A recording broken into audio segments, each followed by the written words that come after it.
গ্রামের বাড়িতে মাটির চুলায় এত এত রান্নাবান্না দেখে আপুরা আমাকে জিজ্ঞেস করতেছিলেন যে কেন এত রান্নাবান্না হচ্ছে। তো আজকের ব্লগটাতে আমি সব কিছু ক্লিয়ার করে বলে দেবো কেন এত রান্নাবান্না হচ্ছে। তো আজকের ব্লগে অনেকগুলো রান্না আপনারা দেখতে পারবেন এবং আমি চেষ্টা করেছি যতগুলো আইটেম রান্না করা হয়েছে সবগুলো একটু একটু করে শেয়ার করার। তো চলুন ব্লগটা শুরু করা যাক। তো ফার্স্টে হচ্ছে আমি এখানে একটা কড়াইতে দুইটা কড়াইতে হচ্ছে তেল দিয়ে দিচ্ছি পরিমাণ মতো। এখন হচ্ছে রোস্টের জন্য যে পিসগুলো কেটে রেখেছিলাম এইগুলো হচ্ছে একটু দিয়ে দিচ্ছি। আর এটা কিন্তু আমি লবণ দিয়ে ম্যারিনেট করে রেখেছিলাম যেন একটু ভালো লাগে খেতে। তো এখানে হচ্ছে সবগুলো পিসই হচ্ছে আমি একটু হালকা ব্রাউন করে ভেজে নিব। আর এখানে হচ্ছে গরুর মাংসের জন্য মশলা কষানো হচ্ছে।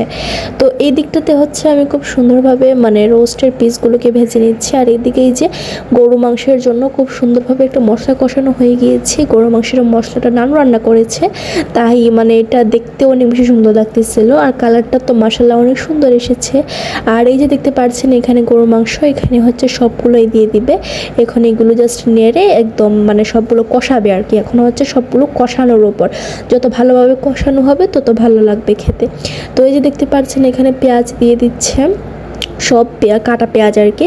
আর যেহেতু গরু মাংসটা সেদ্ধ হতে অনেক বেশি সময় লাগে, তাই কাটা পেঁয়াজ দিলে কোনো সমস্যা হয় না, এটা আস্তে আস্তে একদম গলে যায়। তো এখানটাতে হচ্ছে রোস্টের পিসগুলো এক ধাপ হচ্ছে তো এগুলো নামিয়ে দেওয়া হচ্ছে, আরেক ধাপ দেওয়া হচ্ছে, এইভাবে রান্না হচ্ছে আর কি।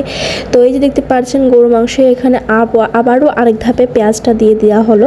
আর পেঁয়াজটা হচ্ছে দুই ধাপে দিলাম, আর নাড়তে হয় না পেঁয়াজটা দিলে, এটা একদম সেদ্ধ হয়ে একদম নিচে চলে যাবে।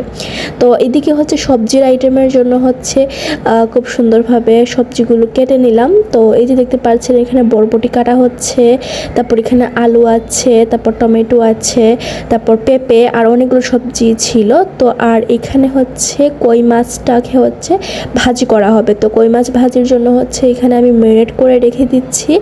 আর এইটা হচ্ছে আপনার হলুদ, তারপর মরিচ, লবণ, এগুলো সব কিছু দিয়ে হচ্ছে আমি ম্যারিনেট করে নিচ্ছি কই মাছটাকে ম্যারিনেট করে জাস্ট রেখে দিব ফ্রিজের মধ্যে, বা নর্মালি রেখে দিলেই হয়ে যাবে।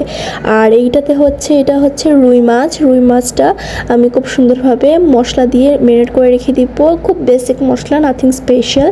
তো সবগুলোই হচ্ছে এভাবে আমি ম্যারিনেট করে রেখে দিব। আর এই যে দেখতে পাচ্ছেন মাছের জন্য এখানে মশলাটাও কষিয়ে নেওয়া হচ্ছে।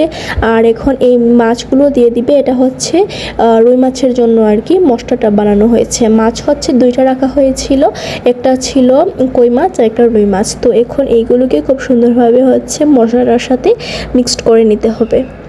তো এই যে দেখতে পাচ্ছেন সবগুলোই দিয়ে দিচ্ছি।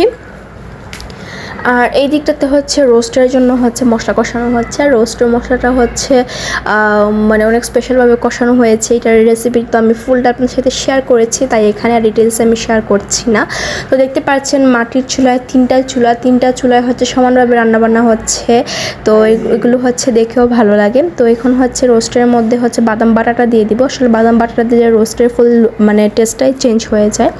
তো এই তো আজকে এখানেই বিদায় নিয়ে নিচ্ছি। সবাই ভালো থাকবেন, সুস্থ থাকবেন। আল্লাহ হাফেজ সবাইকে। আসসালামু আলাইকুম।